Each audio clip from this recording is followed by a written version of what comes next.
I'm sure a lot of you guys remember the old ceremonial hunting tradition of eating the heart out of the first animal you kill.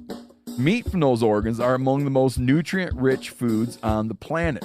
You can get those same benefits your ancestors craved via convenient daily capsules from Heart and Soil. Find out more at heartandsoil.co. And remember, use code MeatEater for 10% off your purchase. There's nothing like snook hook sets at dawn or catching a tarpon in the moonlight. Find your next fishing trip made easy on fishingbooker.com and experience the magic of the Sunshine State or any other destination on your fishing bucket list. Book a blue water adventure in search of sailfish or go snapper fishing with the kids. With over 6,000 captains and trips to choose from, planning your next one just got a whole lot easier. Download the Fishing Booker app on the Google Play or App Store or visit them online at fishingbooker.com to book your trip today.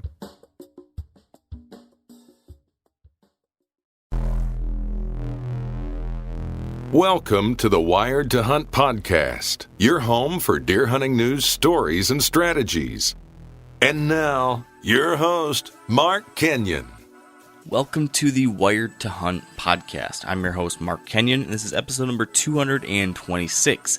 And today in the show, I'm joined by Brad Farris, a Mississippi bow hunter, a member of the Primos hunting team, and a whitetail properties land specialist.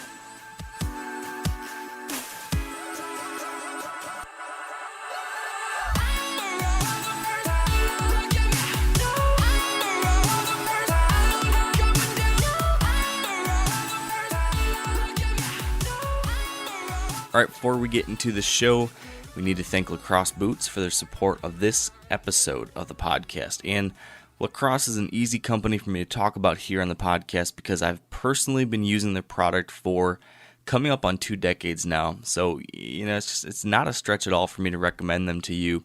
I actually remember my Uncle Bill was the first one to show up at our family deer camp, wearing his green and yellow Lacrosse rubber boots. And after seeing them and him telling us how much he liked them, my dad and I soon went out and got our own for that next season. So ever since then, I've been using various models that they put out. Most recently, I've been wearing their Arrowhead boots, and this year I'll be trying their new Alpha Burley Pros. So I'll keep you all posted on what I think about the new pair, but based on all my past experiences, I'm confident that just like all those previous models, these are going to be fully waterproof, they're going to be warm, they're going to be comfortable to hike around in, and all of that with the added benefit of being pretty darn scent-free given that rubber outer construction. So I'm excited about that, and if you'd like to learn more about Lacrosse for yourself, you can visit lacrossefootwear.com. And now, welcome to the Wired Hunt podcast, brought to you by Onyx. And today in the show, I'm joined by Brad Farris, and I think for a lot of folks, Brad's a household name in the hunting world because of his long-running work with Primos. And he's been a consistent face there on their TV shows and videos for many years now, and that's something that Brad does continue to do today, but he's also a whitetail properties land specialist and a level 2 QDMA deer steward, which is a certification program that the Quality Deer Management Association runs, which basically it means that if you've made it to level 2, you've been through one of the most comprehensive whitetail biology and management programs available. So I say all this just to make sure it's clear that what we've got here is a tremendous resource. Brad is a wealth of information. And I was excited to have him on the show, not because of just all that, but also because he hails from the South. And as I've freely admitted in the past, and as some of you have you've made sure that I don't forget, I've not always done a good job of featuring guests from that part of the country. So I'm glad that at least for this week I can right that wrong. And now, after speaking with Brad, I'm even more excited about it because, he's just a genuinely interesting person and generous guy with his insight and excitement and passion about whitetail deer. So in this one, we chat with Brad a bit about his background, growing up hunting in Mississippi and what that tradition is like down there. We talk through some of the different ways that hunting deer in the South can be uniquely challenging and different ways to address those challenges. We talk through things like hunting clubs, sharing or buying property with a group of people, sharing property with friends, that kind of stuff. We talk through tips for hunting and scouting river bottoms. We discuss the southern rut and just a whole lot more like that. We really dive into a lot of different facets of how Brad has found success, not just in the South, but across the country too. So I think it's going to be one of those episodes that I think we're all going to enjoy a lot. I'm excited for you to hear it.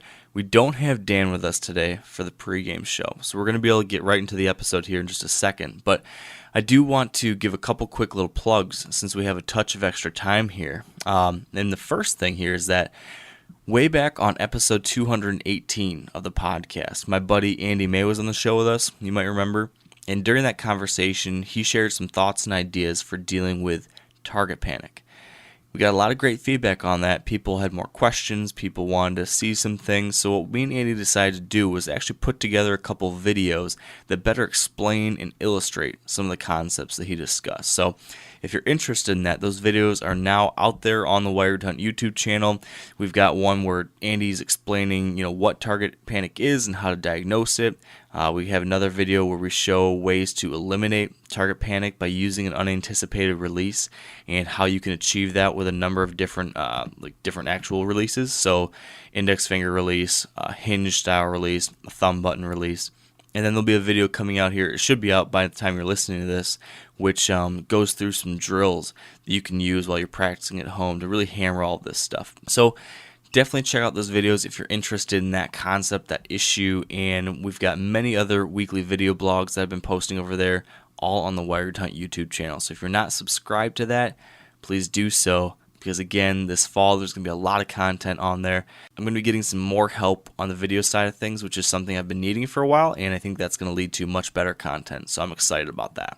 And next, we need to take a quick second to thank Onyx for their support of this podcast. And the Onyx Hunt app is something that, similarly to what I mentioned a little while ago, it's easy for me to talk about because it's something that I've personally been using for quite a number of years now. And the Onyx Hunt app, it provides me digital maps right on my phone. And with the Elite membership, which is something I bought last year, it gives me access to property owner information and public land borders and all sorts of other helpful map layers for the entire country. You can go in there and select whatever states, up to 5 states at a time, where you want this in-depth information. And it's funny, just last night, I was using my Onyx app because my buddy Furter, he was telling me about this new property that he might be getting permission to hunt on. And it's actually kind of near my main southern Michigan farm that I hunt. So I was kind of excited to hear about that, and I wanted to check out the aerial of the property. I wanted to see what this place looked like. But he was driving, and he didn't really know how to describe to me where it was at other than the road name and then the last name of the property owner. So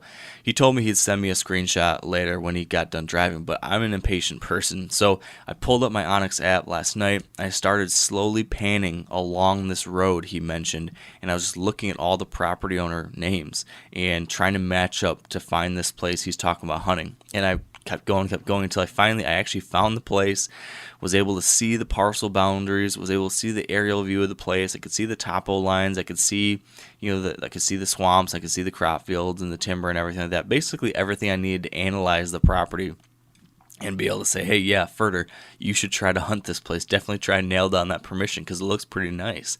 So I'm hoping that works out because not only would I like Josh to have a nice place to hunt, but it would be selfishly nice for me to have him hunting close here because if all the stars align, I'm hoping he will be close enough to swing on over and help me drag Holyfield out of the woods one of these nights. So we'll see.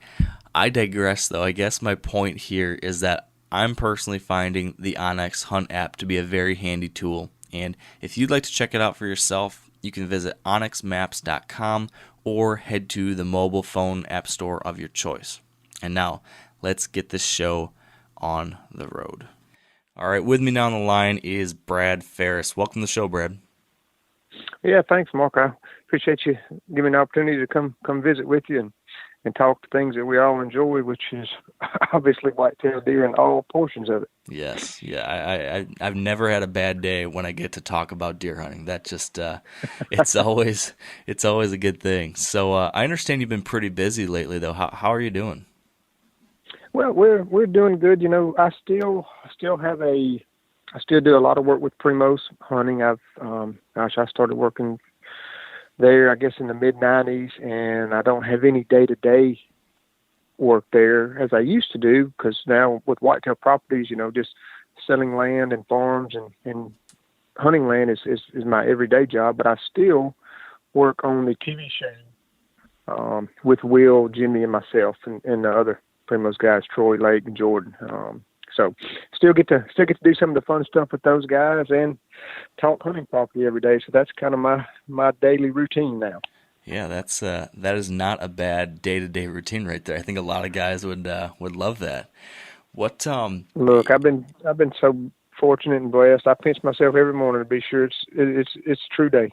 Yeah, it's funny. It's easy. I don't know if you're like this too, but sometimes it's easy for me to fall into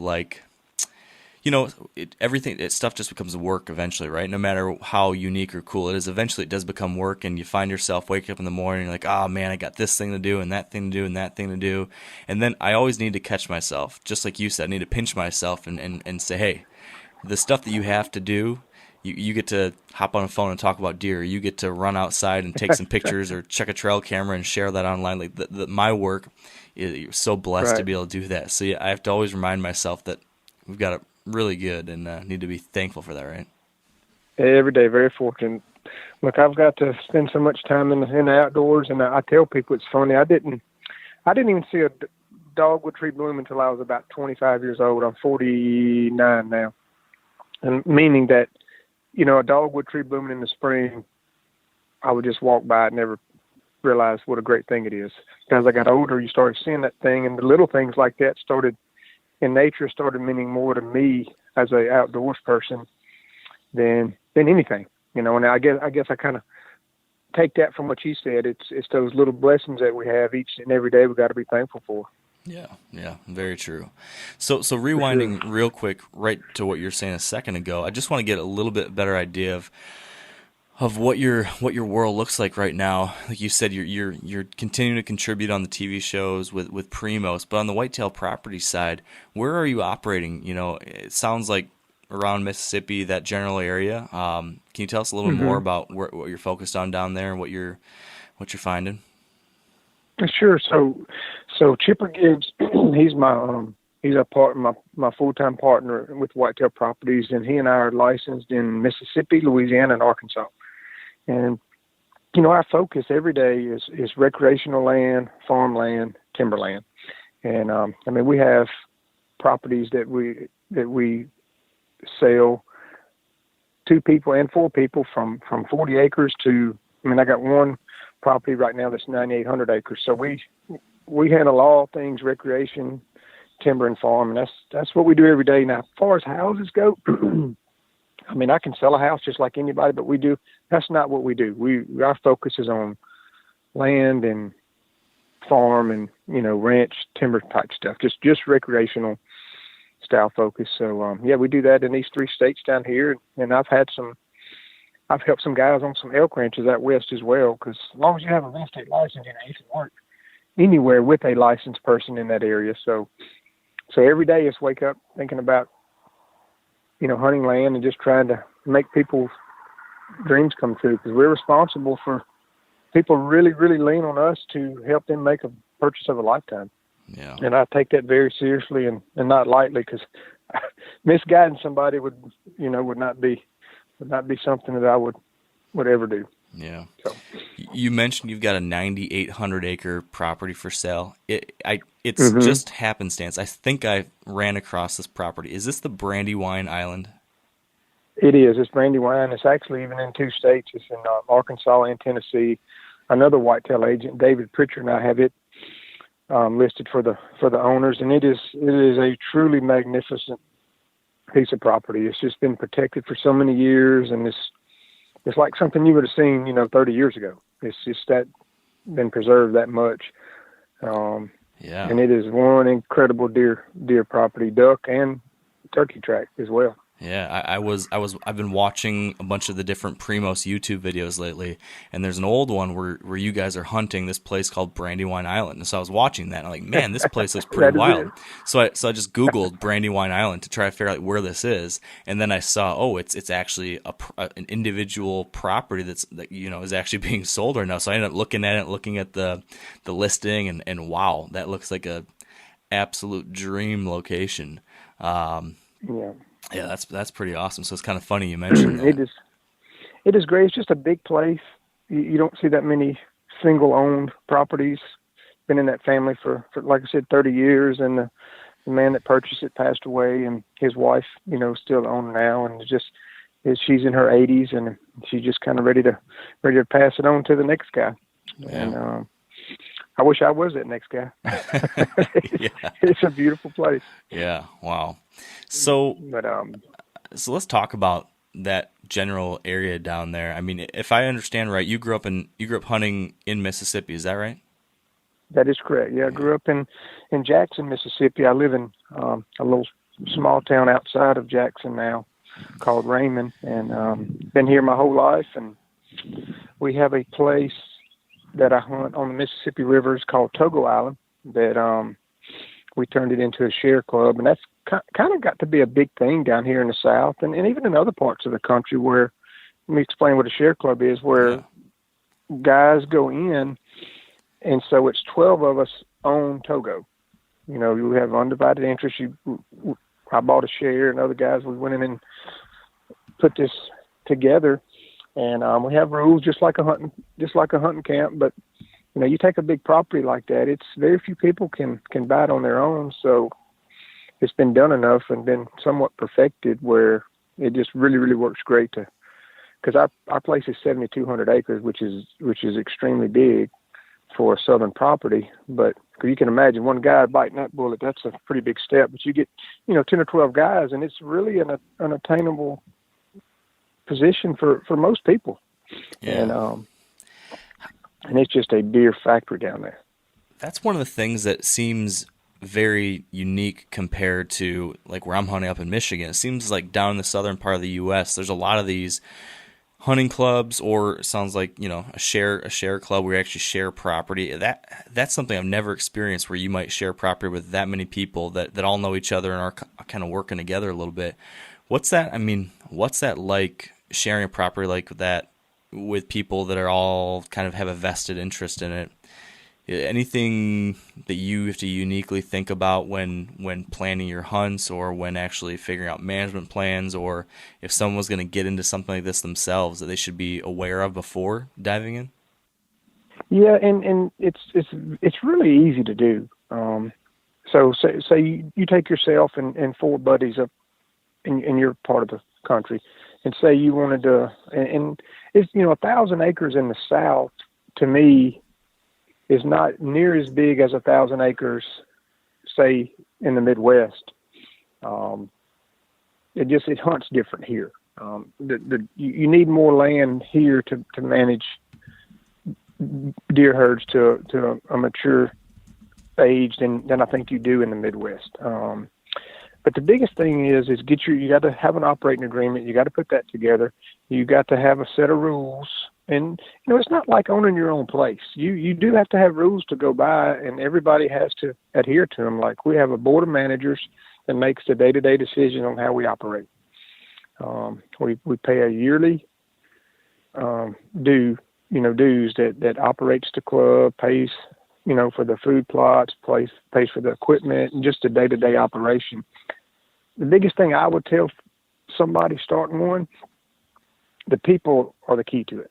You get 10 good people, we really have a good time, and we have as much fun after the hunt, around the fire pit, around eating time or supper time as we do hunting.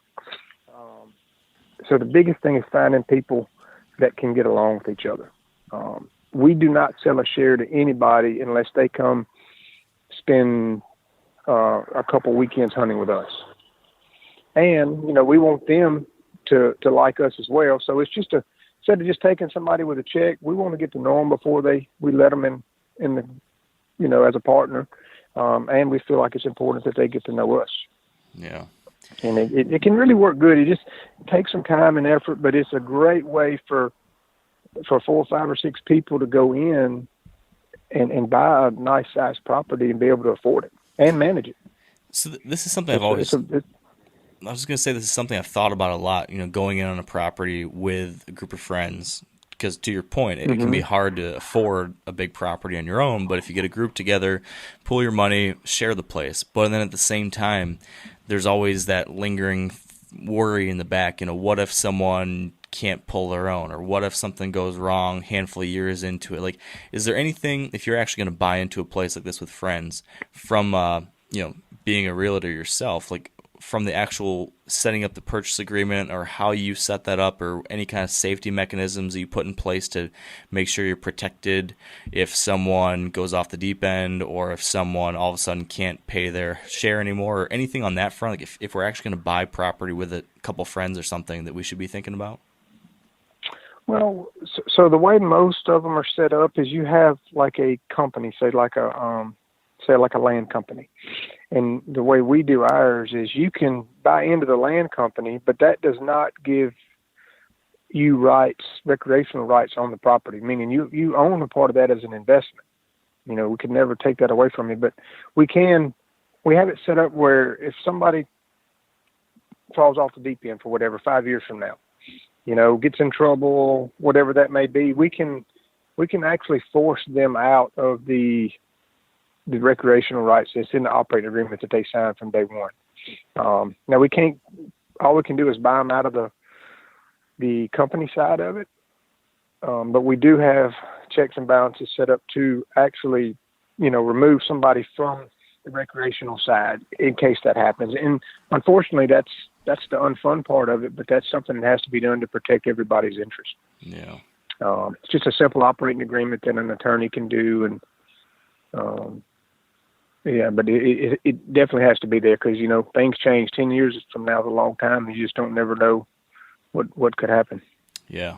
Yeah, that seems smart to make sure you've got the paperwork, kind of have that operating agreement, everything figured out ahead of time. It's easy, I think, for some people, especially if you're friends, just like, let's just shake our hands and say we're going to do this and just go ahead with it. But to your point, things change. You never know what might come up. You never know, and you have to, I guess the easiest way to explain it's a business, and you have to treat it like a business and set it up as a business. And if you do that, it works good. I mean, I can't tell you how proud I am to be a part of Togo and be able to recreate there year round. And I'm headed there next week to get on the bulldozer and redo some food plots and make some new food plots all week. So awesome. That's actually more fun to me than the rut. Yeah. As crazy as that sounds. No, I do know that's fun. I in a second, I'm going to want to ask you a little more about what you guys are doing there specifically, but I want to jump a little bit back towards just hunting clubs in general, because I understand there's a lot of clubs out there where folks don't actually own the land together, but they, maybe 20 guys all hunt this chunk that maybe is leased from a, timber company or something like that. Right. So I've heard, people mention this kind of stuff, but again, I've never done it. But I hear stories of having to sign up for a specific tree stand each day or different things along those lines. Is there anything you've heard or have found as far as how to just, that just seems like it'd be a little bit difficult when you don't actually get to choose where you want to hunt on a given day. Usually I'm making a decision based off of, information I have, weather conditions, wind conditions, access routes, all these different things, trail camera data that are going to tell me where I need to be on this given day. But if I had to then, if I knew where I wanted to be, but then I have to, hopefully no one's already there kind of situation, or sign up the day before, that seems like it'd throw a wrench in it sometimes. How do you recommend people handle or make the best of those types of situations? I hunted that, and of course I know what you're saying. You have trail cameras and you have places you want to hunt, and you wait on a perfect wind, but that is the thing about a hunting club, even a share club, that you got to be able to deal with is just to, I kind of say, you got to play with others, so to speak, and have some patience. That is the part of it. You're not there on your own. It ain't like you own your own 400 or 500 acres and you can set up 10 spots and hunt them when you want. That's the ideal situation. But for many of us, hardworking folks that can afford that, you have to get in a hunting club that, say, timber company owns, and you lease, say, 2,500 acres and it's 25 people. And all of them are set up different. Some clubs have it where everybody's got their own little spots, and that's where they go day in and day out. And others have a sign-in board where you draw, which this kind of works good, where you draw, say, if it's 10 of us, and you put your hand in a hat and you draw 1 through 10. Well, whoever draws 1 obviously has first pick that morning or that afternoon, and then whoever draws 10 has last pick. So that's the part of a hunting club that you have to be able to deal with as well. And that's kind of, deer camp's a big thing down in the South. A lot of deer camps, but they work really good. I mean, there's going to always be some issues, but they usually don't take people long to weed those bad apples out. And some people just need to hunt their own place and hunt it the way they want. I guess when I'm Primos hunting, we are serious and we hunt really hard. But when I'm fun hunting, I don't get too worried about being so serious. I just like to have fun and appreciate the time outside. Yeah.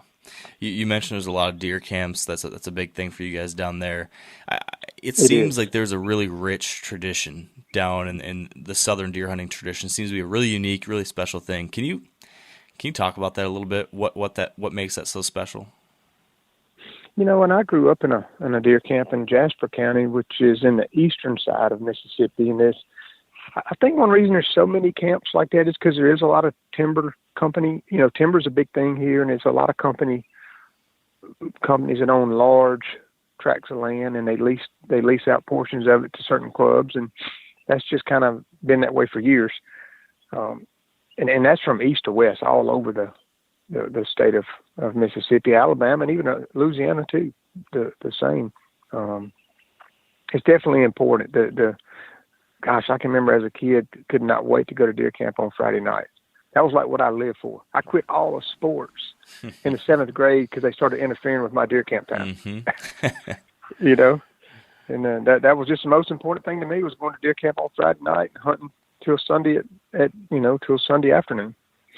And I know many people share that same way of thinking and doing this day and time. Yeah. We kind of have a similar thing up in northern Michigan. We've got our northern Michigan deer camps and a little cabin up in the big woods. And one of the things that we always used to do up there that later in life I found out that some people don't do, and they kind of thought was bizarre. But we have like buck poles is this thing up there where, mm-hmm. opening weekend of gun season or whatever, everyone, gets your buck and you hang them on these poles, and even like gas stations and, grocery stores and stuff will have these big poles out in the parking lot, and everyone brings their deer there and everyone hangs their deer, and then folks mill around all night looking at the deer and talking about, telling your stories and everything like that.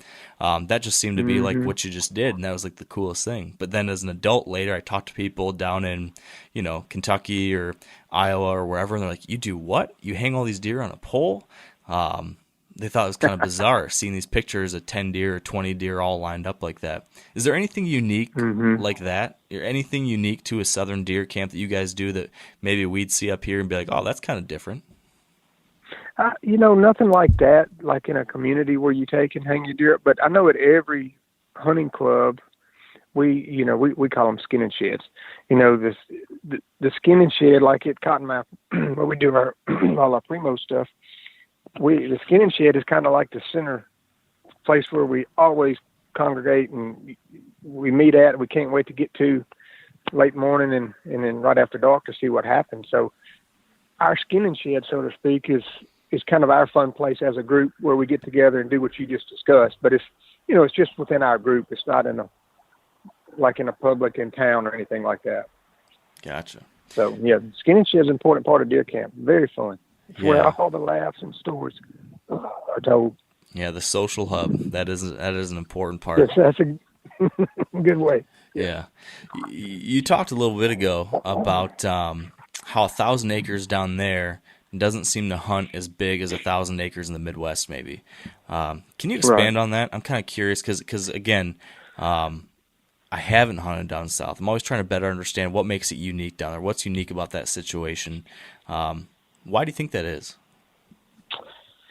And we have a lot of the deer numbers. We have a lot of deer numbers here. I spent a lot of time hunting in Iowa, Illinois, Kansas, years ago. And, a 500-acre farm, say in Illinois, it's kind of hard to explain.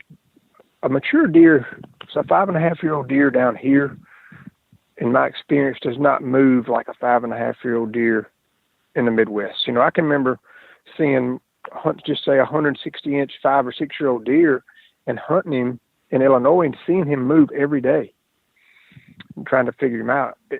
Here, you have the first few days of the season, if they're on some kind of summer pattern, you might have an opportunity at one of those kind of deer. If not, chances are you're going to have to wait till the rut, before or during the rut to catch them moving. They just don't move here typically like they do up there. And a lot of it too is food, because, late season in your part of the world, if you got some kind of food source established, you're going to see some deer. I mean, they're going to move. We don't really have winter kill here. We don't have extreme cold temperatures that make those deer move. So, you really rut time is when things happen here on those really top end deer. Now, backing that up, how does that change? I mean, it's some similarities in the Midwest versus the South, but it just hunts different. How can I put that into words where people listening can understand that? A lot of our stuff is thick. Like on our place that we own, and like many other people, to me, cover is the most important thing you can have. I mean, I know everybody has, all of these attractants and feed and makes food plots, and that's a huge part of hunting. But I look at cover before I look at anything, because if I got plenty of cover, I'm going to have plenty of mature deer. If you only got one, say I got a 200-acre block, and this is kind of nuts and bolts of what I enjoy doing most, is you got a 200-acre block of land and you got like a 40-acre clear cut in the middle of it, and the rest is open timber. Yeah, you're going to have some deer in that 40 acres to keep it a sanctuary. But if you take that same 200 acres and you make 4 10-acre bedding areas, clear cuts or heavy thinnings on that 200 acres, you're going to hold more mature deer, in my opinion, because they can spread out. I mean, yeah, they're fine this time of year, hanging out together, but once that velvet comes off, they turn into different animals, and you need to give them plenty of space to spread out. Yeah. Could you run through a little hypothetical with me here? I'm curious. Yeah, because I love the same thing that you're talking about here, where I love the ability to kind of paint whatever picture you want on a piece of property, kind of do things like that to try to make it better for wildlife, better for hunting. I don't own any land, so I've had very limited opportunities, but I've been able to do this on a couple little spots. But let's say you've got that situation, that 200-acre block of timber, and let's say you own it and you can do whatever you want with it to try to make it into a better piece of whitetail ground. Let's say it's down in Mississippi, it's open timber, but you've got the ability to do some stuff. Can you walk us through this hypothetical 200-acre property and how you'd approach turning it from just a big block of timber into something you think would be an ideal whitetail setup? Sure. And it seemed like I do this daily, because it's a big part of what we do at Whitetail Properties, explaining stuff to people and helping them. So this is one way I like to think about it and explain it. The uglier a piece of property is, the better hunting it is 9 times out of 10. Meaning, if it's been cut and it's briars and it's nasty and it's thick, I mean, that is the perfect habitat, the perfect place for whitetail deer. That's what they love. If you walk out there and it's open trees and beautiful, you got a lot more timber value actually, but you just don't have the cover and the sanctuary for those deer. They just deer want thick stuff here. I've seen deer in the Midwest. I mean, bucks just bed on the side of an open ridge. You don't hardly ever find that down here. Deer bedded up. Now he might be if a tree fell from a storm or a top, he might be laying in that every now and then. But they don't stay in that open country. They're gonna find that sanctuary every time. Does, bucks, young and old. So how would you set up that? So if you have the opportunity to make those deer sleep where you want them and eat where you want them, as in a food plot, food source from summer or winter, to me that is ideal. And if you set it up with a southerly section and a northerly section, meaning, if you got south winds, you got this area you can hunt, and if you got north winds, you got this area you can hunt, and just draw it out where if you go in and you cut timber and it gets thick, they will be there. Without question, they will be there. And then if you leave some open timber in between that and say a 2 to 5 acre food plot, well, you just created a transition area that, whether it's, from feed to bed or from bed to feed, you have the ability to get in there and actually hang stands and hunt those deer and make them somewhat move in a pattern that you control. Does that make sense? Yeah, it does. To you? And then it takes 3 to 5 years to create that in some instances, but once you get it done, it can be so much fun. And not only do you create that and it gives them a safe place to be, but it also gives you got to remember access, getting into those spots and getting out of those spots. That's as important as anything, especially getting out in the afternoon.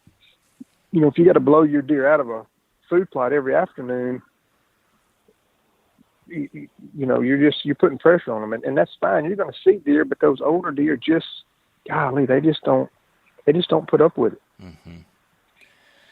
You mentioned in the beginning about how, rather than having your property with like a big 40-acre cut in the middle, you'd rather have 4 10-acre cuts. So you've, like you said, spread them out a little bit. When you're setting you're setting up these food plots, you're carving in these food plots too. In this scenario, if we're trying to look at like the ideal, would you then try to pair a small food plot with each one of those bedding areas too, or would you have just the one big? Yeah, what would you do there? No, that's, and maybe I didn't explain myself, but yeah, I would create a food plot and a bedding area at each of those 4 locations. Gotcha. And maybe have a couple more, just depending on every place is a little different. Yeah, definitely you would need to create that. And that's why I say you got 4. So you got 2 you can hunt on a southerly flow pattern, and then you got 2 that you can hunt on a northerly flow pattern with the winds. Yep. That's exactly right. Just, and that's just a little scenario. It could be much bigger than that, obviously. Now, I do like big food plots. You can have the bigger the food plot, the more deer are going to use it. And I love having a big food plot that I call a destination plot on a track too, if possible, because if a small one, you might feed, let's just say 2 to 5 deer that live in that section of your farm. If you have a big one, you're going to have deer come from all sections of that farm as a nighttime thing. That's why when you have fields and you walk in those fields, you're like, man, look at the rubs and the scrapes and the deer sign. That's because these deer, that's where they go and spend their nights. That's where they stay and they spend time there. That's why you have so much buck sign around those big fields. Mm-hmm. And I love a big field if you can keep it quiet and you have it built where you don't have vehicles going by it. And then it's just a sanctuary thing. And that's what you have to do to keep those mature deer, to create opportunities for you to even see them in the daylight with a bow or a gun. Yeah. When it comes to food plots, is there anything unique that's working particularly well down there for you, or anything that you're doing there that might be different than, our great big corn and bean fields and everything that we might have up here? Not really, because in the Delta portions and other portions of the state, we have a lot of corn, beans, a lot of, ag production. And in those areas with that agricultural influence is where our bigger deer are. Our deer that weigh the most, our deer that are the biggest. There's all kind of different blends out there. Man, as much as you can get that you can, not to just pick out one thing, but if you can create something for those deer that gets them from October through May or June, which is a simple fall blend of like wheat, oats, and clover, that's what I would suggest to somebody. And then you have brassicas that you can add. You can keep adding to that January, February, March food source, but just the easiest is just like a simple wheat oat and clover mix, just to simplify it. Yeah. Now, what about growing conditions and everything? That's the thing about here. Our winters are not bad. So a cold front comes through and it gets, down in the 20s, maybe for a couple nights, and highs in the 50s, and then it might get up a little bit. It's just kind of as those fronts come in. So growing conditions are great here. We have long summers. Now it gets hot, but we have a good bit of rainfall here too. I mean, I think our average rainfall is 70-something inches in a year. So it's really just all about your soil prep and your preparation, because you're never going to have a year where you can't make anything grow hardly. You just gotta prepare the ground right. But speaking of food plots, and I consider this a food plot too, what I started doing on some properties I help people on, so you got a 10-acre clear cut like we discussed earlier. Well, if you go in, everybody wants to know, what do I go back and replant it with? And we used to do that. The problem with replanting in trees, whether it be pines or hardwoods or whatever, is 10 years, which is not a long time anymore, you're going to be faced with the same problem you were from day one. Those trees are going to canopy over, and you're going to start losing that understory. You follow me? As they mature. Yeah. Well, what I started doing is taking those 10-acre blocks that you've created for bedding areas or sanctuary areas and spraying them every 3 years with a chemical, whether it be from a helicopter or do it from a ground rig, and just killing all the woody stuff and letting it start over again. So you're not selectively doing anything. You're kind of doing a blanket spray of everything, setting it all back. Killing everything woody. Yes, sir. Yeah. Do you ever burn? burn? What happens is, we do burn in pines, and that is good. But the problem with burning is you completely clean up your area every year. So that's good for food, for turkeys and deer, yes. But when you go in there and burn, all all your covered leaves, you're burning it up. So you're back to square one. Yeah. So I prefer to have a secluded place that I keep totally controlled, and keep the grass and the dewberry and the briars and just all the stuff that deer need to survive, their main food sources, that just keeps them thick and healthy. Yeah. The shade is their worst enemy. Yeah, and to your earlier point, that kind of setup, not only does that make great cover and bedding, but when you've got all that new growth, you basically have a natural food plot too, right? That's exactly right. And the deer got to have it, because you can plant all the stuff you want. We can. But you have to the natural stuff that Mother Nature put there for them, that's what they need. And if you give them plenty of that, everything else is just gravy to them, and it really works. Yeah. And it takes a while to get that process, but once you get it, man, does it work good. Yeah. Speaking of natural forage, when I'm walking around property here in Michigan, and I'm looking for maybe an old apple tree, or I'm looking for white oaks, I'm looking for that kind of stuff where there might be some soft mass or some hard mass, might be a natural food source I can find back in the woods and hang a stand near. But for someone down by you in Mississippi, if you can't plant food plots, but you're looking for these natural food sources that deer particularly like down by you, what are some of those things that people should key in on? Same thing you just said. I mean, of course, you got different, like early on, you're going to have all your oak species. We have, persimmons, and we call them bean trees, which is a honey locust. And you familiar with a honey locust? It's got the long black bean on it. Yep. That's an important food source for the fall. And here, usually, like we call them water oaks or pin oaks, they usually fall first. So, and that's going to be in October. And man, when you start finding those, and you walk up under that tree and you see all that deer sign and this fresh sign, old sign, that's when you get excited and put that stand up around it. Whether it be persimmon is usually fall early October. The honey locust usually fall in October. We have another species of oak trees here. I call them like a swamp chestnut or a nuttall. or a striped oak. It's a bigger acorn, but they usually don't fall till November, December, and even carry on into January.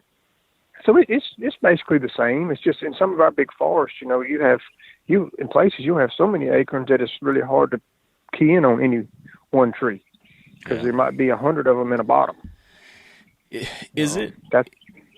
Would it be accurate to say that a lot of the stuff you guys are hunting down there is like big timber, like big blocks? There's not as much edge as maybe you'd see in like the ag land in Iowa or something. Is that right?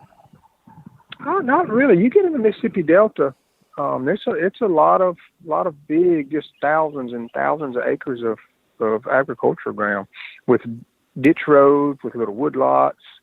A lot of farmers have taken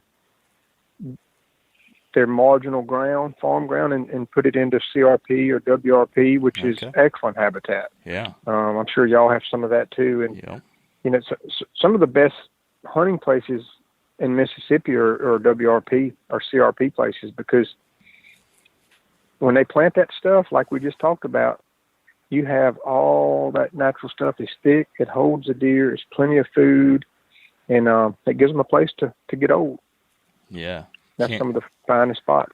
Yeah, can't beat that CRP and those grasses and everything. That beautiful, beautiful habitat. Deer just seem to just dive right in.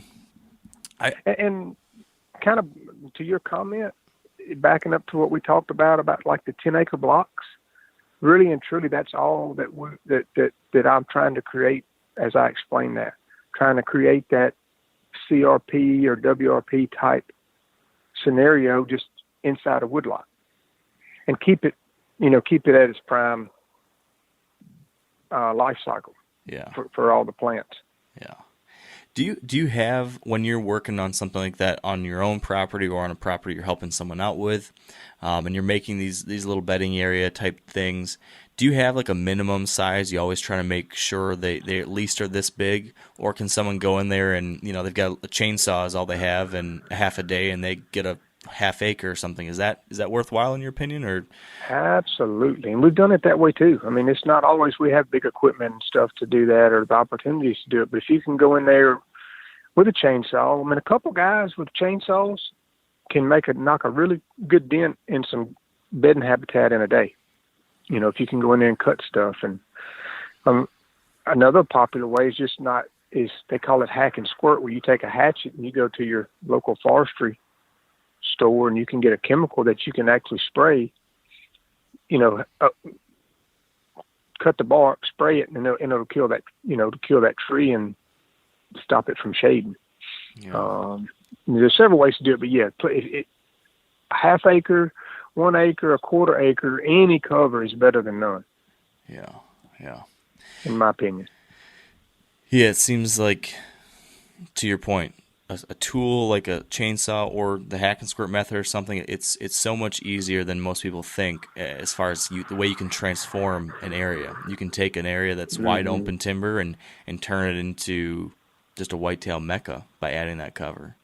And I know one popular thing is called hinge cutting. I'm sure you're familiar with that.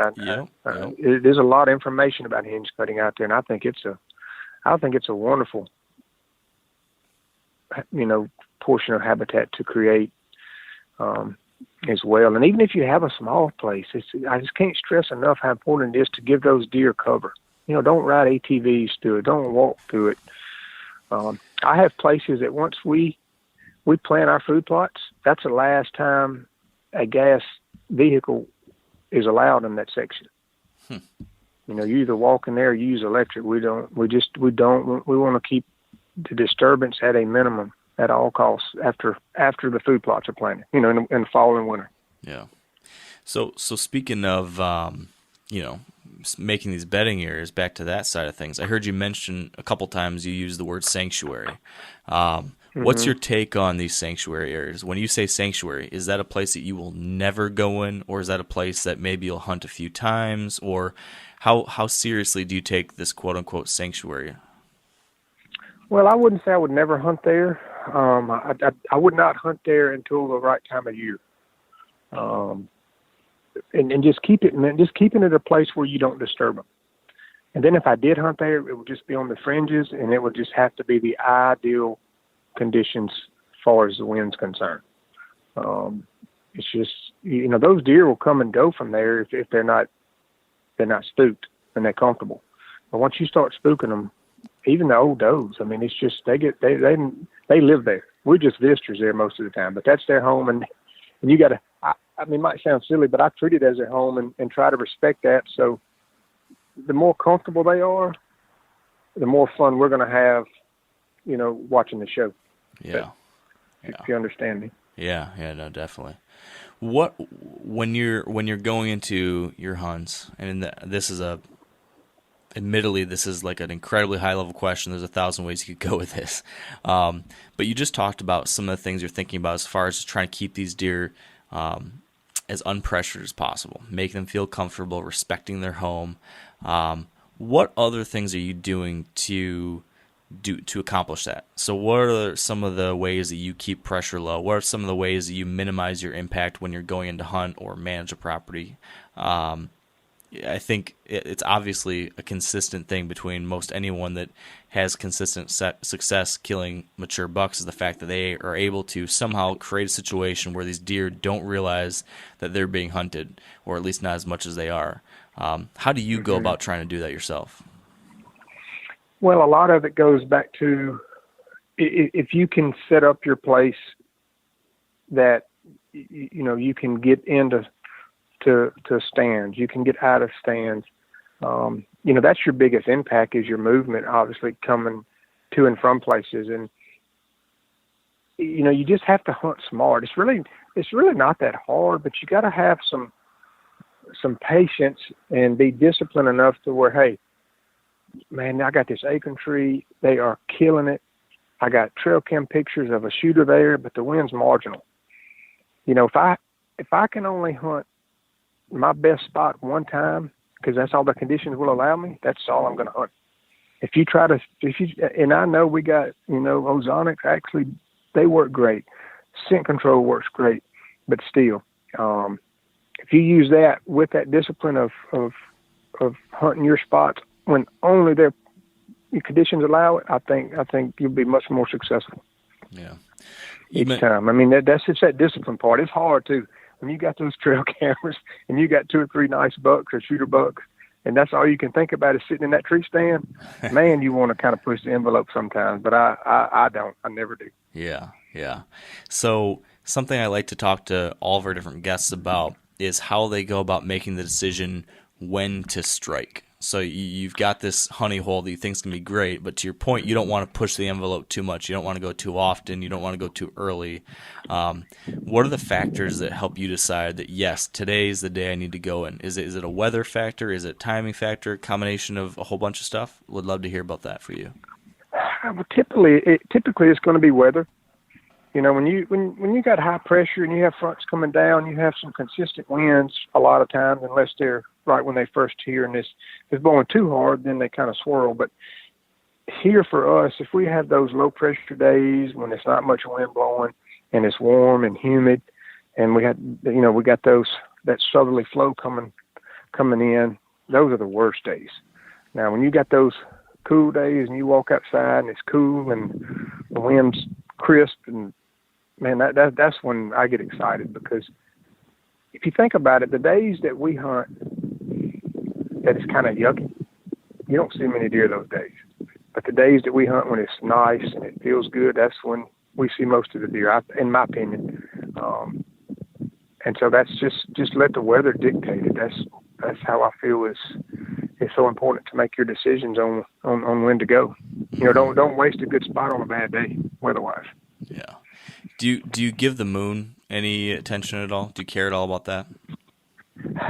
I do, because definitely you see some changes in movement with the moon, but hey, hunting season's short, so I'm more concerned about the weather and being able to get to my spot without being detected and leave my spot than I am the moon, because they're still out there. They're going to move anytime, but if you got good weather and full moon, I think that's still a fun day versus not going.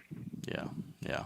Now, I wouldn't take my vacation. If I had a week of vacation, I wouldn't take it during full moon in November. I can tell you that, because that can be a real slow time in the South.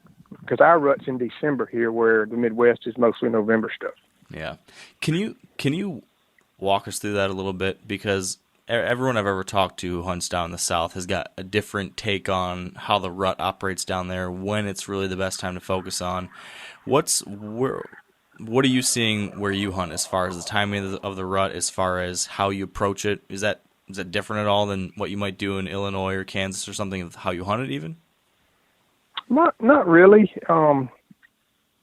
Our rut here, our peak breeding days where I hunt are the 21st, 22nd, 23rd, or either 22nd, 23rd, 24th.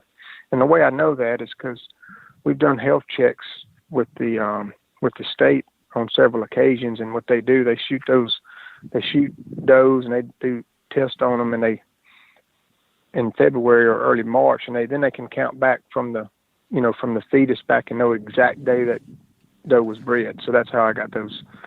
That's accurate information there. So, but you can set your clock on. I mean, some years it's more intense. Some years it's softer. And I think weather plays a little bit of role in that here in Mississippi, because if it's 60 or 70 degrees and those deer got their coats on, it's they get hot. I think it suppresses the movement during the day, and they get a little more active at night just because of the weather. So, and I know you've had hot days probably in your part of the world in November. It's killer during the rut. Yeah, they just don't do nothing. Mm-hmm. I've had my best luck hunting water holes in the Midwest when it's hot during the rut, because the deer just get so heated up. Yeah, chasing it. Is there anything? One of the things I feel like, when I travel out of state and I head to Illinois or Iowa or one of those states where there's just a high number of mature bucks, not quite as much hunting pressure, there's certain things that I can do during the rut that I would never do in Michigan, where there's not as many mature bucks, there's a lot more hunters. So I'll be much more aggressive. I'll use decoys. I'll do a lot of rattling and calling, different things like that. What's that like in Mississippi or Arkansas? Can you be aggressive with those types of tactics? Do those things not work as well down there? What's your take there? I don't think decoys work here in the right conditions. We've done it, but the deer don't seem to, I don't know if it's just more of them. And so they don't, a lot of times the buck to doe ratios are not perfect here because of our density. And it's like the deer are not as aggressive as they are in the Midwest. But calling, I've had great success calling here, during the time of year. And I've told everybody, you have a can call and a grunt call, and if it only works, twice a year, it's worth every effort to tote that thing and try it, because it doesn't spook them. So I want to have those tools in my vest every day. Yeah. During the pre-rut, post-rut, and rut time. Yeah, so for you down there, what's that time frame when you would use that stuff? You start in early December. You start getting some response the whole month, and even later in the year, because once that rut process starts and you have that trickle rut later on in January, it can be effective. I think it's more important where you call from than even when you call, because if you're and we've talked about this, no matter what we're trying to call, whether it's turkeys, elk, or deer, if you're in a spot and you're in big open woods and you call and the buck's 100 yards and he looks and he can see where that sound's coming from, and then but he's looking at this clear slate with nothing standing there, that typically doesn't work good. But if you're in some thick stuff or by a top or on a ridge, and that deer he knows where that sound's coming from, but he has to come over there and investigate to see it. It's just not open. That's your best scenarios. Yeah. Is where you call from. That makes sense.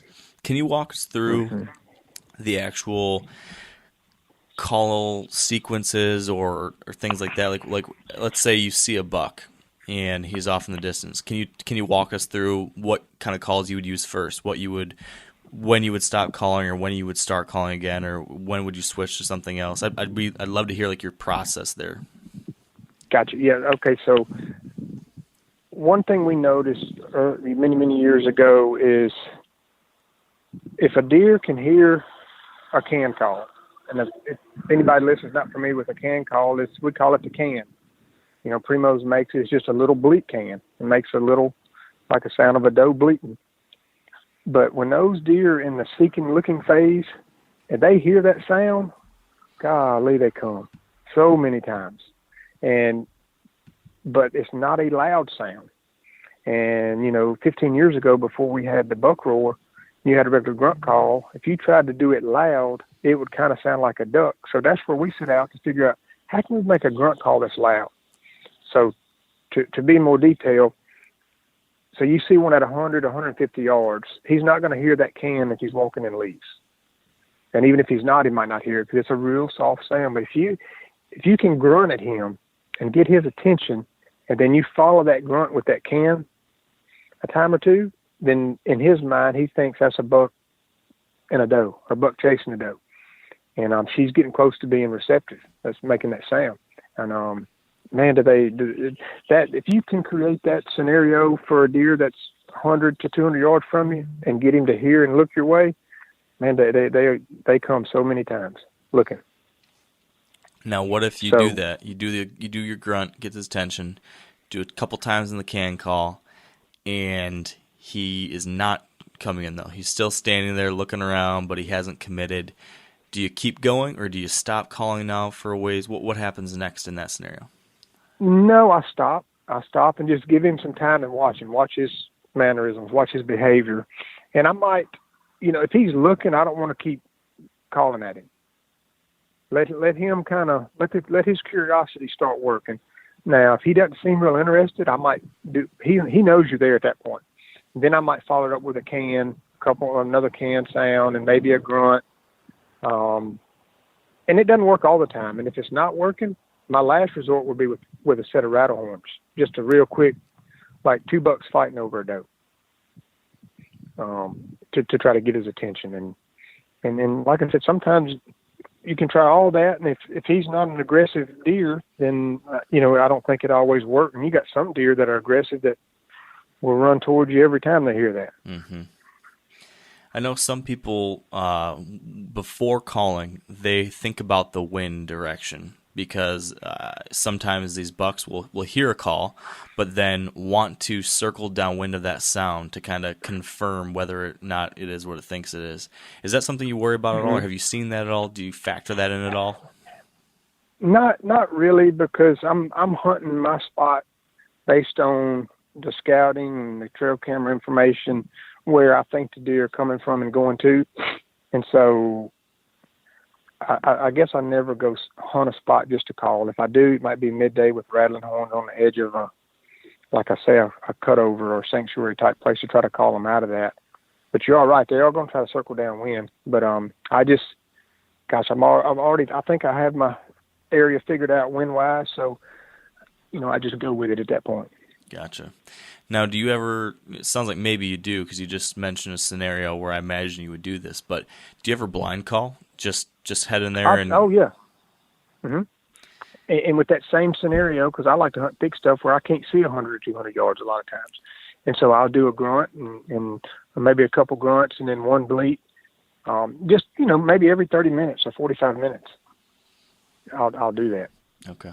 But if deer are close to you, that's what people need to remember. If a deer's close to you, say at 50 yards, and he can key in on you where that call's coming from, that's a tough one there. Sometimes you have to chance it because that might be your only opportunity to get him 10 yards closer. But, man, a lot of times that'll hang him up too. Yeah. Do you do anything differently when you're calling in Mississippi versus if you're hunting in Iowa or some state like that? No, same thing. Okay. Same exact thing. Same scenario, no matter where. Okay. All right, let's pause here for our last break of the day to thank our partners at Whitetail Properties. And producer Spencer Newharth has got another Whitetail Properties land specialist with us today to offer some advice on finding hunting properties with cash rent opportunities. This week with Whitetail Properties, we are joined by Tom James, a land specialist out of Indiana. And Tom is going to be telling us about looking at properties that advertise with cash rent opportunity. Cash rent opportunities can mean a lot of things, and it all relates to the productivity of your soils on the tillable ground. And one thing you might want to make yourself familiar with is what's called the NCCPI rating, which stands for the National Commodity Crop Production Index. And that number usually is a range up to about 100. So you'll see NCCPI ratings of anywhere from, say, 40 or 50 on the low end, all the way up to 80s and 90s on good productive farmland. What that means, it's a good baseline to compare your productivity of your soils on a national level. So you always want to get bids on your crop ground from farmers. If you're not comfortable, you need to educate yourself on what the going rates are. I mean, sometimes a farmer's been paying historically low rent for a long, long time just because he had a relationship with the previous landowner. But you want to make sure that the current rates that you could get on that property are up to date with what the standard going rates are. And those change from year to year, $150 all the way up to $300 in the past, per acre on ground. So make sure you're in tune with the going rates and don't cut yourself short. If you'd like to learn more and to see the properties that Tom currently has listed for sale, visit whitetailproperties.com/James. That's JAMES. Something kind of jumping to a different topic than now. I saw a video of yours you were in, and you were talking about how some of your absolute favorite places to hunt are river bottoms. You love hunting the river bottoms. I think you mentioned a property that was like along the Mississippi River, those types of places. Yep. Can you talk about what makes that kind of scenario unique, and then how you hunt that? Hunting river bottoms, and it's really not different than anything, any other places. It is flat, and so terrain, there's not a lot of terrain change. There's not a lot of funnels unless you have sloughs or some oxbow type lakes that you can catch the deer on. I guess why I like the river bottom so much is it's just where it is. It's the sounds, it's the smells. The river bottoms can be tough. I mean, when the Mississippi River's up, it's mean. But if you weigh out the pros and cons of having to deal with floodwater, mainly in the springtime, the benefits of that are so good to where I'm willing to deal with the high water half the year to reap the benefits of the fall and winter that it creates. But as far as being there, it's just terrain. It's just a place I enjoy being. Gotcha. There's really not much else I can say other than it's just one of my favorite places to be. Yeah. Do you ever use rivers and water like that to access locations? Is that a part of how you get in and out of places ever? It depends. On when the Mississippi River's low, we have a lot of Mississippi River frontage. So when the river's low, that's really not, we don't really have that option to do that. But when the river, say if the river gets somewhat high in the wintertime, I love to hunt out of my boat. And yes, we use that to access places a lot. It's a great way to get in and out. Once that water starts coming up, then we start having those funnel situations that we don't have the rest of the year because they're going to follow that edge. And man, that's some fun hunting when the water gets up because it makes them easier to hunt. Not only does it put them on the higher points, but it also creates more places for you to ambush them around water or crossing shallow spots or that. But yeah, boat hunting is a great way to do it. Yeah. I imagine that's something that folks could kind of use, that kind of idea, even when hunting maybe public land or big timber land where maybe there's not these natural funnels like you might see between a couple big cornfields and a little pinch of timber in between. That's kind of like your prototypical pinch point that everyone shows on the Outdoor Channel or something. But would you say there's a lot of opportunities like this where maybe there's swampy ground and a high point in between, or little points that extend out into water? Are those kinds of things that people could key in on, maybe in scenarios where they don't have the ag field easy stuff? Yeah. Or you could create that if you're in a situation. That just comes down to some good old scout and foot time, finding places like that in river country and flat ground. But a lot of times, if you can create a corridor, say if you cut a block of timber, say it can be 5 acres, it can be 10 acres, whatever, and I'll go in there and flag a corridor and leave a corridor right through the middle of it where they don't cut a tree. And that serves two things. It's an access point to get in and out of your stand, and it also gives you that edge effect, because you know those deer love to walk those edges and scrape and rub, and the deer are going to travel those easy places as long as they're comfortable there. You know, they're going to walk out of that thick stuff and use that corridor to move up and down, as well as if you got some acorn trees in there, it just serves as a perfect place for them, morning or evening, to move, because it's within their sanctuary area, but it's open, and they can travel to and from just like we can. It gives us an access point that's easy to get in and out. That you tracking with me on that? Oh yeah, they like that path of least resistance when they can get it. Right. And something else you can do is Will Primos and I did this a lot. And we call them sneaky roads. So you get a clear cut, or you get a section that's thick. Anybody can do this. You don't have to create it if it's thick, but go in there and just cut you a trail through that thick stuff. And I would access it one time a year with a 6-foot bush hog and make one pass through there and never go in there again. And you cannot, and what you're doing is you're making your own deer trail. And you're making those deer come out where you want them to. But don't ever go in there, unless you shoot one and you track him in there. But if you'll do that, you'd be surprised how many deer come out of that thick stuff, come out right in your food plot, come out right by your bottom where you have oak trees. I mean, you can make that scenario work wherever your spot is, and that can be in any part of the country. But just create that little deer trail, but you got to stay out of it. You can't go in there for nothing. Yeah, creating your own little funnels almost. That's what it's doing. Yeah, you're just giving them a place to walk easy. Yeah. And it's not a big, it's a bigger than a normal deer trail, obviously, but it's just that they're comfortable using it. It's path of least resistance, and they use it so much. Are there any other little things you do like that on a property to manipulate or influence movement a little bit? I mean, other than we talked about making big bedding areas, we talked about making food plots, but are there any of these smaller tweaks that you add that can just kind of give your property just a little bit more of an edge for you? That's really about what we talked about is the main nuts and bolts of it. But the cover portion is my focus. I know focus is on food, and it is extremely important. But if you got cover first in my mind, food second. You can create the cover and the places for them to be. It just can't be beat. Yeah. As far as numbers. Yeah. So I want to reframe a little bit of the conversation as we go forward. I'm kind of curious about some specific examples. From a hunting standpoint, or maybe it could be habitat, but do you have, if you could look back at last season maybe, or the season before, you may want to pick a couple successful hunts where you killed a mature buck maybe, that you remember well. Could you walk us through a couple of those where, okay, I killed buck X, it was in this scenario, and this is why it worked? Like if you could point to one or two key things for each of those successful hunts, I'd be really interested to hear how that success came about and what you think you could attribute it to. Do you have a couple examples like that you could share with us?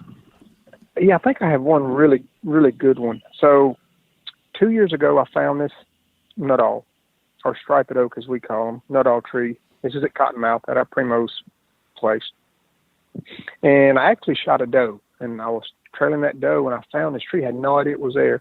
And it was on the edge of a slough, and they were absolutely just killing it.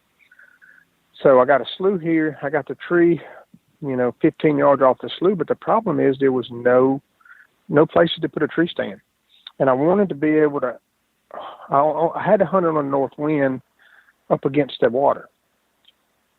So we went in there in October and kind of tried to figure it out. We didn't want to go in there later in the year when they really got to using it because the tree wasn't dropping in. So we took a ground blind, a double bull ground blind, and set it up in there in October. And we never went back in there until December. And we snuck in one day, crossed the water. It was about knee deep. Just got hip boots on, and saw the sign there. Well, the blind's there already. So I think what was key to this working was we put the blind in there, early. So when the acorn started falling, the deer started coming to feed on that acorn tree, the blind was there. And of course we had it brushed in, and so we waited till the perfect conditions, got in there. I think it was like the first week of January maybe, and Lake Pickle and I, he was running the camera that day, and we eased in there, crossed that water, got in that blind, and we wasn't there 30 minutes. And this is kind of in one of those sanctuary places. We were on the edge of it, and had a 10-point come out. I shot. It was like a 140-inch deer, 18 yards. He never even looked at. He was so comfortable in that spot. So I say that, I'll give you another scenario. We set that up, 2 or 3 months before we knew we were going to hunt it. This goes back with food plots too. If you'll put a blind on a food plot the same day you plant it, or just before it greens up, they never spook from it, because, they come out there, they expect a change. It's different.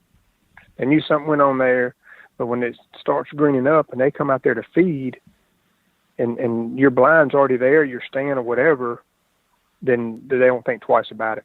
But if you come put a blind in there, say a month after they've been feeding there, and if you don't do an excellent job brushing it in and hiding it, a lot of times they'll pick it out. And it might take them a while to get back comfortable there. So, I guess my point is really, think ahead on your spots and how you set them up. And, those blinds are not extremely expensive. And if you can set 2 or 3 of them up in places you're going to use later in the year, whether it be on a food plot or on an acorn tree or whatever, pecan tree, whatever they're feeding on, apple tree like you mentioned earlier, once that blind's there from day one, when they start feeding there, I think you're golden. Yeah. Do you think that access route helped you out too? Because it sounds like you came through the water, so you probably avoided walking through or near that best cover. Was that something that was pretty key to that as well? 100%.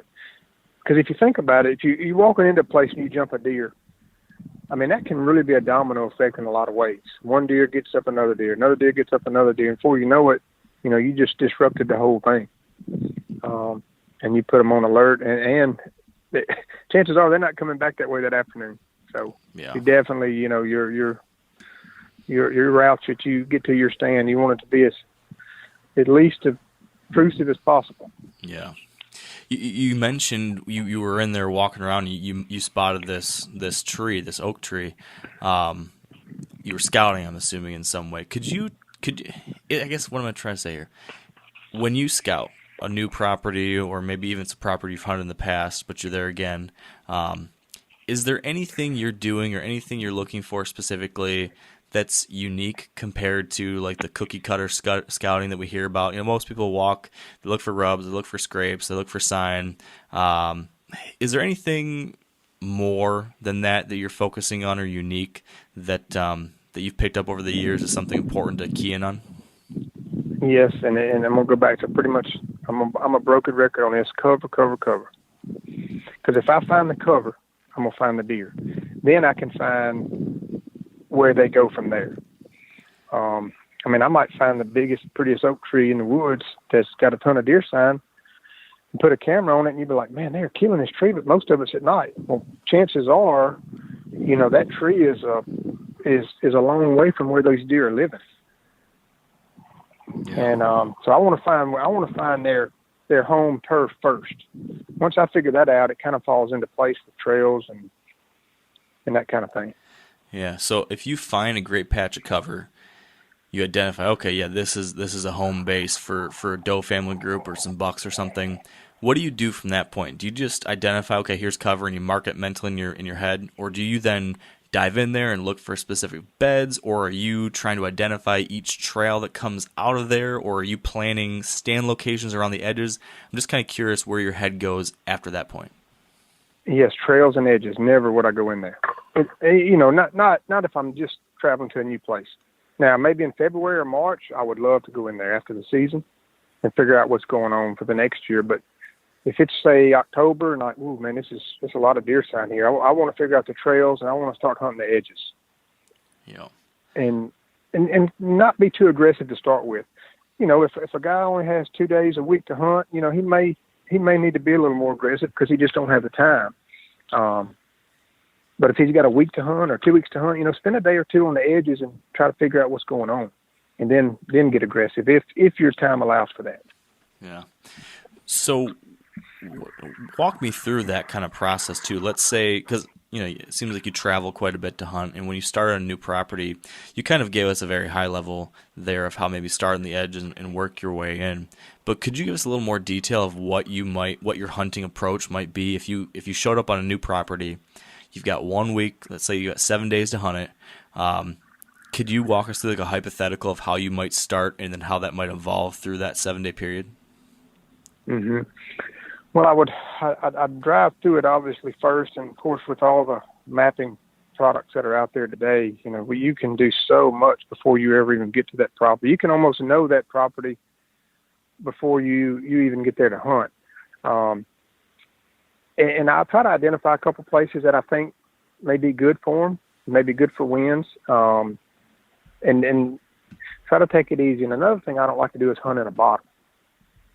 I like to try to stay on top just because of the wind.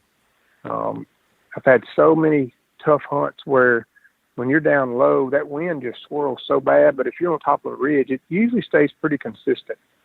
And the way I explain this to people, if you think about a rock in a stream, so that water's flowing down that stream and it goes over that rock, what does it do on the backside? It's just twisting and twirling. That's the same thing the wind does when it comes over a ridge.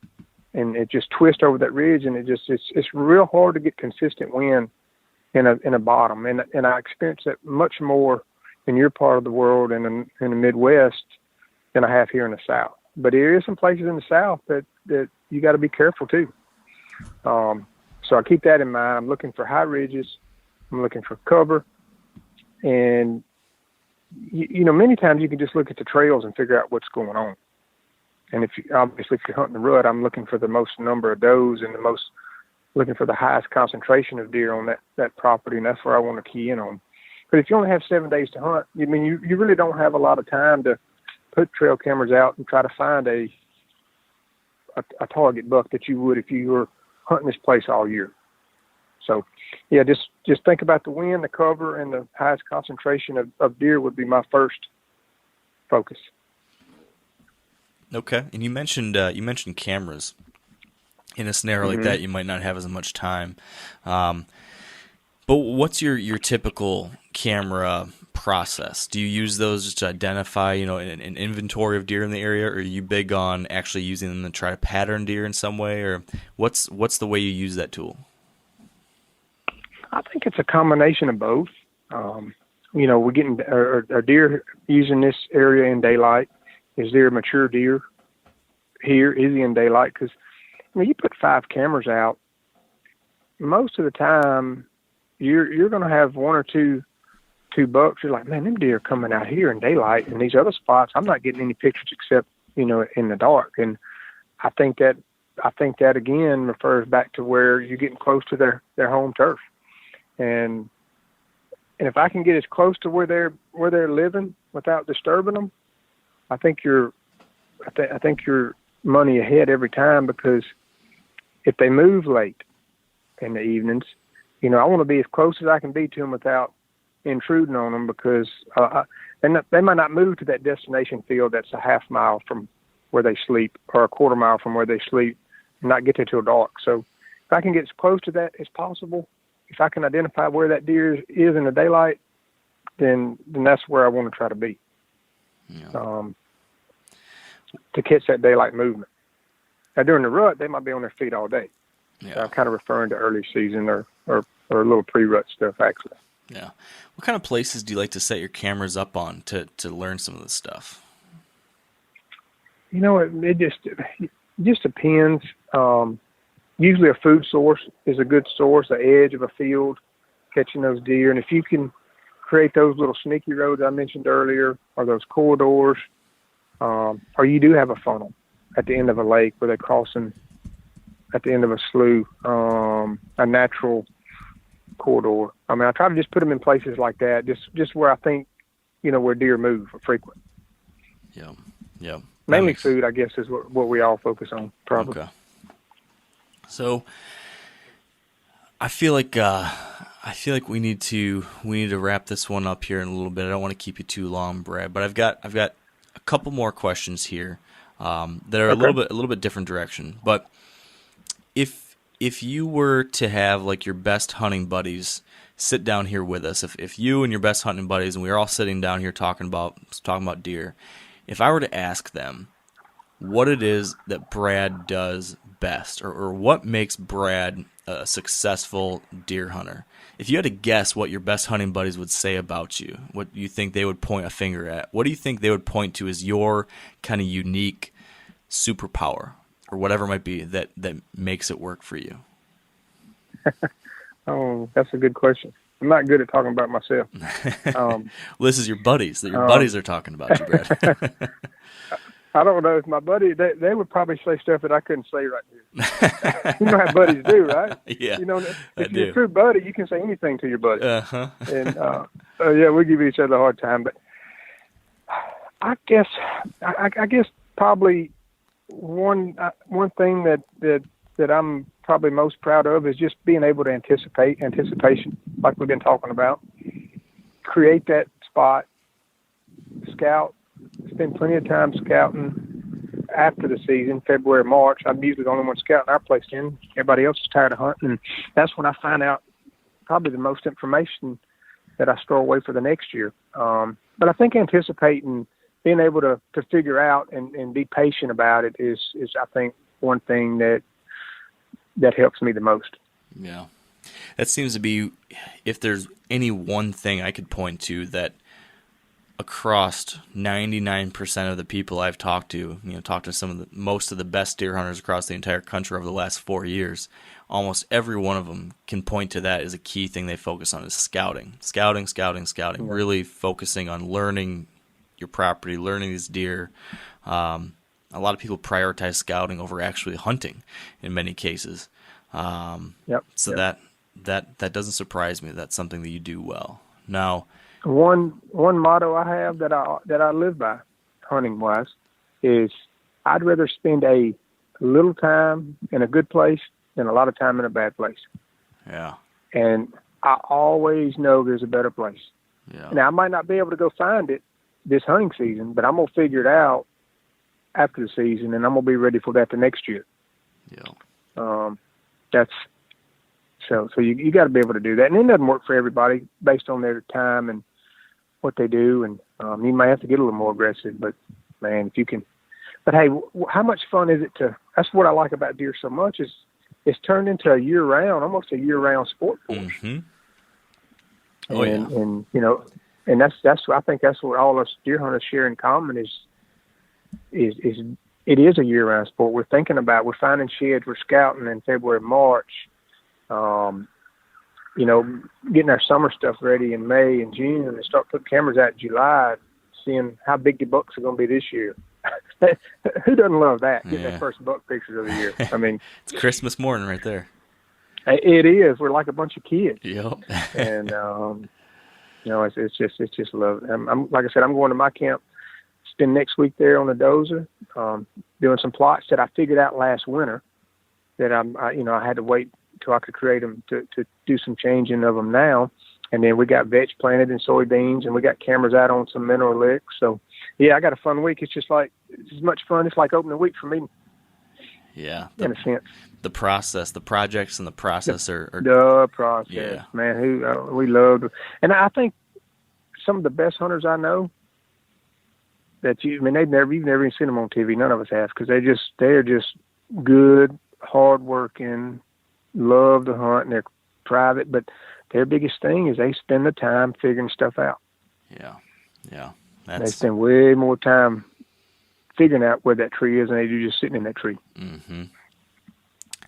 Now, what about this? If we're in that same room with your buddies again, and I ask them, what does Brad do that you think is just crazy? If there's something you do that everyone else thinks is bizarre, but you say, no, man, this works, or I'm going to do this every year because I just have seen it work, or something like that, but everyone else thinks you're kind of weird because you do it. Is there anything like that you can think of that they'd call out? Yeah, I don't hunt mornings. At all? Except during the rut. That's it. Explain that. Because, well, and what I think I figured out, is what I believe is, you find all these good places. Well, when you walk in there, the deer are going to be mostly on their feet at night, the mature deer. And you walk in there to that spot, so you got this acorn tree or whatever you're hunting, or this food plot you created, and you walk in there and you spook them deer out of there. Well, who knows where they're going to end up bedding? They might end up 200 or 300 yards further away from this spot than they normally would. Well, they're not going to get there till that afternoon, till dark. And I feel like a lot of times I'm changing my afternoon chances if I hunt mornings in some good places, because the risk of spooking stuff is so much better getting in there before daylight or right at daylight than it is, at 2 in the afternoon when everybody's asleep and comfortable. Mm-hmm. So I just stay out of the woods in the mornings until rut time. Yeah. Yeah. Because then everything changes in. Yeah. I've seen a similar thing too. Early season and late season, it seems like those morning hunts are low chances of success, high chances of risk of screwing things up, while those afternoon hunts are low chance of spooking things when you go in there, but high chances for an opportunity. So the odds are much more in your favor for those evening hunts, and if you don't screw it up in the morning, it's that much better. That's right. Yep. So I'll take it easy and shoot my bow, or go look at a new place, or go squirrel hunting if it's early season. I mean, I enjoy squirrel hunting as much as anything, and there's still plenty to do in the outdoors. And I just, man, I'm careful with my good spots. Yeah, yeah. So, final question, and you kind of you already answered this a little bit, so you feel free to go back on your first answer or give me something different. But you've spent time around a lot of great deer hunters, some of the very best out there, whether it be the Primos crew or other folks with whitetail properties, or just friends of ours or friends of yours that we've never heard of. But if you were to look at all of the very best deer hunters and if you could then circle what they all have in common, is there anything that you could point to as like, this is that core common, maybe it's a habit or an attitude or a tactic that they all seem to have in common? What would that be? Well, like we said, anticipation and being able to figure where that deer is going to be is number one. Secondly is patience. Another thing, and I don't do it, but I know guys that, they'll go get in a tree at 9 or 10 in the morning and stay there the whole day. And they have those are the guys I look up to. They have the patience to sit there, and I have before, and I will again. But it's just not something I enjoy. The camp life. I'd rather hang around with my family and friends and laugh, than hunt the afternoon. But yeah, anticipation and patience. Yeah. But knowing when to use those patience. Don't go sit in the spot thinking you might get lucky. If you're in that spot and the conditions aren't right. Yeah. Like I said, it goes back to spend a little time in a good spot and way better than a lot of time in a bad spot. Yeah, that's a great little reminder just to keep in the back of your head during the season. There's a lot of times where it's easy to, I think something that I've been guilty of in the past, and I think a lot of other people have talked about, where you can sometimes get comfortable where, oh, well, I've already got a stand here. I don't really want to tear down this stand or go grab a new stand and hang it up in a new spot, or I don't really want, it'd be kind of inconvenient to have to go walk around to find this new area, or to, maybe I saw a mature buck moving a couple times over 300 yards away. But to your point, just always remind yourself, a little bit of time in the best spot, in the right spot, is so much more valuable than being comfortable and lazy in the spot that's already set up but not as good. Yep, and I always have if you have a ground blind and a climbing stand, and obviously we have our regular hang-on sets, if you have those, it's pretty much not much scenario you can't figure out. But I love a climbing stand for what you just said. So you got your spot set up, and based on your scouting efforts, and you were a little bit off, a little wrong, or the deer are not where I thought they'd be there, 100 yards over there. Well, I'll try that if the conditions are right, but I'll take a climber in there. Early afternoon, 1 or 2 o'clock, ease in there, climb a tree and see how that goes. But what I also believe that I never do is leave a climber in there overnight, because you've been touching it, you've been sitting on it, and you might as well just leave your shirt hanging there. So I always take that climber back off the tree and ease out of there. And I find good spots that way. And then you just learn year after year where you need to kind of refocus. But yeah, climbers are good. Just don't leave them in there overnight if you're in a hot spot. Yeah. I feel like you see a lot of guys who will just leave them connected at the bottom of the tree if they're going to go back in there. Mm-hmm. But to your point, that's just a huge scent bomb, probably. It is, just sitting there. You might as well just sit there all night. Yeah. Man, well, Brad, I've really enjoyed this. I appreciate you taking the time to talk through all these different ideas and stories and everything. And if people want to see what you've got going on with Primos, or if they want to learn more about what you're doing with whitetail properties or anything like that, where can they find that stuff online? Well, of course, the Primos, you got the Primos.com is where they have all the Primos stuff, and we do a lot of stuff on Primos on the YouTube channel they have too, as far as tips and tactics, and basically a lot of the same stuff all us guys do about what you and I've been discussing today. And then, as far as whitetail properties goes, if you go to whitetailproperties.com and go to my page, you can see all the listings that I have there. And we have a lot of good stuff on with all things to do with land on there too, with our Land Beach series. People can learn a lot of the same things we've been discussing. The video team there at Whitetail Properties has created some great short clips on how to do land stuff, like hinge cutting and all that management practices. Yeah. I've been following that video series, and they're definitely doing a good job. And same with Primos. I've really enjoyed the YouTube channel that you guys have been putting together there, and a lot of quality stuff. So highly recommend people checking out both of those. Well, thank you. Well, it's definitely been a fun time visiting with you, and kind of got me thinking, man, I'm that much more ready to go check out some of my stuff I'm looking forward to next week. Yeah, me too. I think as soon as we get off the line here, I'm going to head out and do some spraying of food plots, hang a couple cameras, and just get right to it. Well, nice. Well, good deal. Well, be safe out there, and I hope you have a wonderful and successful fall. Yeah, same to you, Brad. Thanks so much. And that is it for today's episode. So just my usual reminder, if you haven't left a rating or review for the podcast on iTunes, would appreciate that. Make sure you're subscribed there as well. Also, make sure you subscribe to our YouTube channel and follow me on the Wired to Hunt Instagram account. A lot of fun stuff coming up in September once my hunting season kicks off. So check that out. And most importantly, just want to thank you all for being here. Thanks for listening. Thanks for sharing this time with me today. Maybe you were on the treadmill or driving to work or at work, whatever it might be. We appreciate you tuning in. So until next time, thanks, and stay wired to hunt.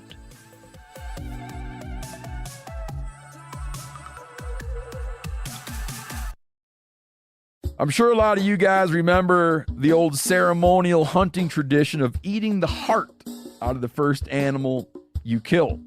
Meat from those organs are among the most nutrient-rich foods on the planet. You can get those same benefits your ancestors craved via convenient daily capsules from Heart and Soil. Find out more at heartandsoil.co. And remember, use code MeatEater for 10% off your purchase. You ever get that feeling the walls closing in, the concrete jungle suffocating you? You crave some wide open spaces, the chance to connect with nature, maybe in a spot all your own. Well, head over to land.com. They've got ranches, forests, mountains, streams, you name it. Search by acreage. You can search by location. You can search by the kind of hunting and fishing you're dreaming of. Land.com. It is where the adventure begins.